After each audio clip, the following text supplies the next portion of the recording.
सरकारी बैंकों में विदेशी निवेश 49% तक की मंजूरी दे सकती है सरकार।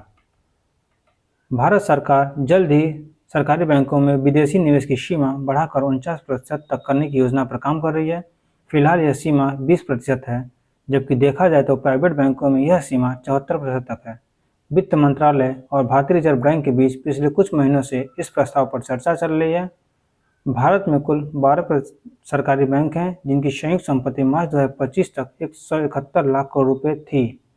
अगर हम ये बात करें कि भारतीय बैंकों में गवर्नमेंट की होल्डिंग कितनी है और तथा एफआईज की होल्डिंग अभी कितनी है, तो उसमें एसबीआई में गवर्नमेंट की होल्डिंग 55% है, बैंक ऑफ बड़ौदा में 63%, पीएनबी में 70%, कैनरा बैंक में 62%, इंडियन बैंक में 73%, यूनियन बैंक में 74%, इंडियन ओवरसीज बैंक में 94% है, बैंक ऑफ इंडिया में 73.38% है, बैंक ऑफ महाराष्ट्र में 79% है, यूको बैंक में 90% है, सेंट्रल बैंक में 89% है और पीएनबी में 98% है।